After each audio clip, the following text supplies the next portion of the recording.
This is a compressive tape job and hip spica for a groin strain.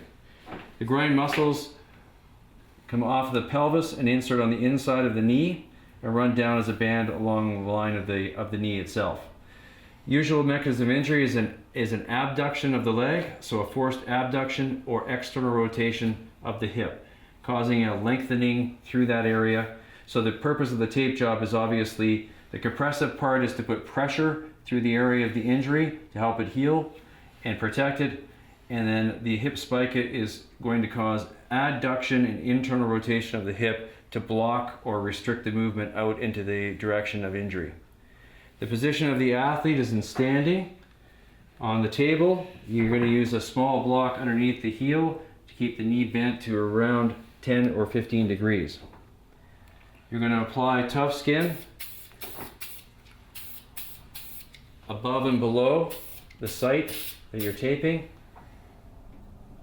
and then apply Pro Wrap over the area, making sure that you leave enough room at the top and the bottom in order to attach your anchors and your compressive strips.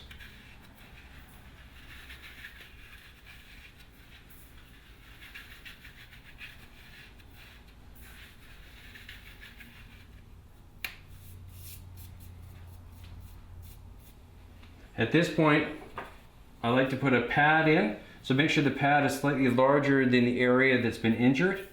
Have the athlete hold it in position, and then I like to hold that in position with a small bit of Pro Wrap.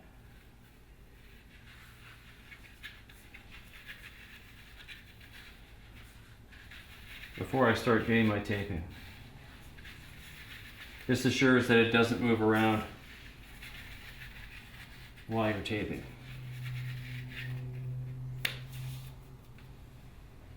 Then using an elastic tape,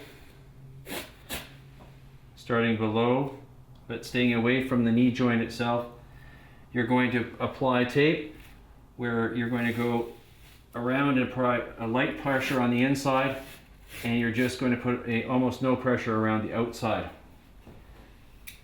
Again, cut and allow at least 1 inch just to lay down with no tension at all. You're going to continue to lay down strips, putting pressure through the pad, overlapping by half.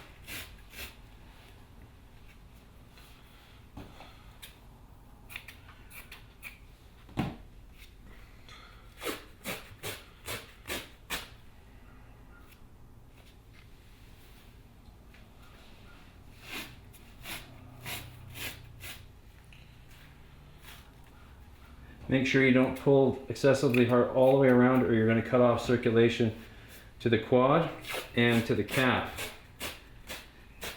Remembering that the athlete is going to be active with this tape job, and therefore he's going to get increased blood flow to his quad.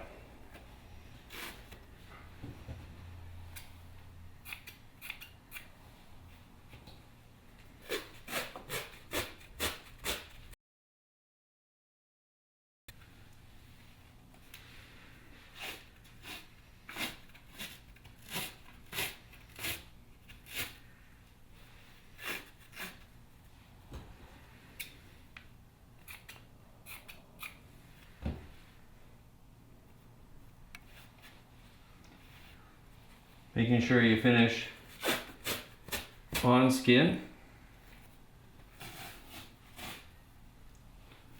so that it doesn't shift around when the athlete is playing a sport.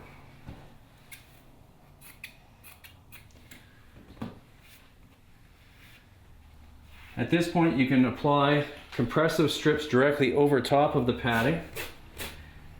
What you do is you just measure over top of the pad, making sure that you're not going to go all the way around the leg. You get the athlete to put their hand on your shoulder to stabilize themselves, and then you stretch except for the last inch or two, and you put pressure through the pad and then lay down the last inch or two. And you continue to repeat that just over the padded area.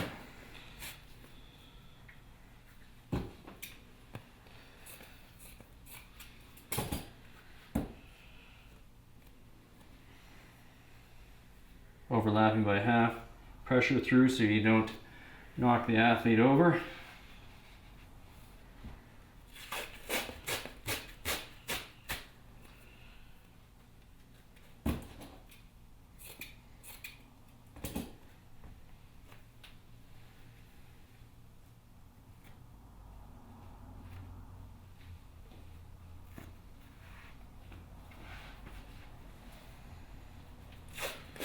Making sure that you cover the whole pad.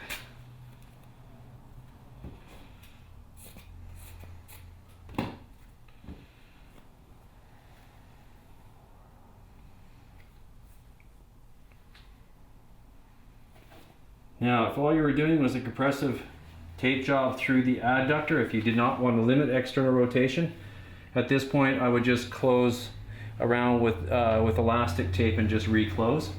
But at this point, we're actually going to lay on what's we refer to as a hip spica. As at this point, he can still fully abduct and externally rotate his hip. We have no limitation. All we have is the pressure through the pad. So for the next part, what we want him to do is to fully internally rotate his hip. So as if you're pointing your toe across at the arch. You continue to put the roll of tape underneath the knee just to keep his knee flexed. And you get the pelvis turned towards the front. You get them to concentrate on keeping the hips and the shoulders parallel with the wall in front of them, knee bent, fully rotated in as if the toe is pointing, preferably with the whole foot on the ground. So just like that, knee bent and turn. Perfect. Not just shoulders, but also hips. The biggest problem we have with this is that people will de-rotate and take themselves out of that position. What we want them to do is actually rotate in. At this point, what we're going to do is starting on we want to bring the hip in this direction. So what we're going to do is we're going to start on the outside of the leg itself. We're going to go around underneath, and we can put a little bit of pressure through here. And normally what will happen with this is the person, we have him dressed in a pair of bike shorts, but you can go directly to the skin. You can go across. I just remind them by rotating in, hip out. Good. And I remind them we go across just below the iliac crest. So you can see this dish right here. You want to catch across there. You want to make sure you go straight across the back and then back down through the other iliac crest. So the dish here, you want to come back down through here. The only place that you put a lot of tension is you're coming across here as you want to pull them in. For this part, all you're doing is essentially picking up a bit of the stretch of the tape. You come underneath and you try and get it up as close as you can, and you tug again. So pressure through there. Pulling out for the next part, and you're going to come across again, rotating. He's done a great job of rotating there. Coming across.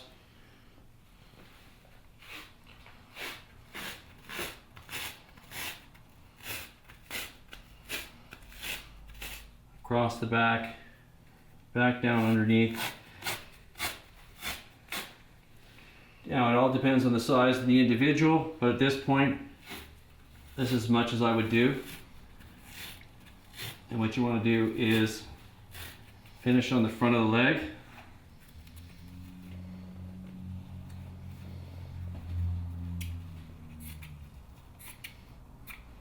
With, again, no tension on there. What you should see is an X right through the front of the hip itself. So you want to create this X. And now you can go back and finish closing your compressive part of your tape job, going through.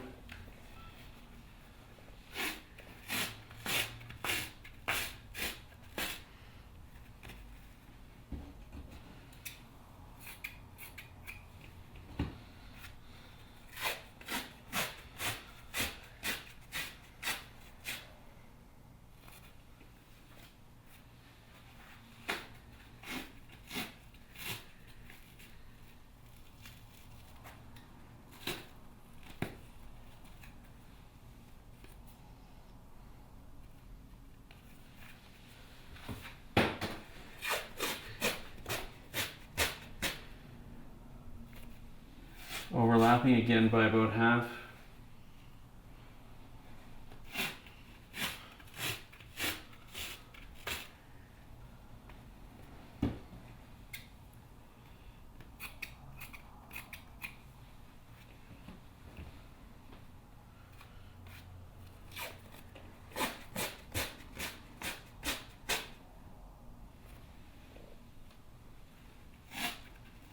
Making sure that you close all the ends of the compressive tape job that ended at the back side of the leg.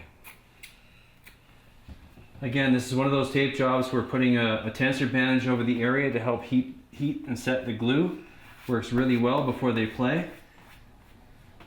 You want to recheck their circulation in the leg itself, so you want to check cap refill on the toe. And again, what you want to be able to do is test to see if they're limited in their abduction, so bringing the leg to the side, and external rotation.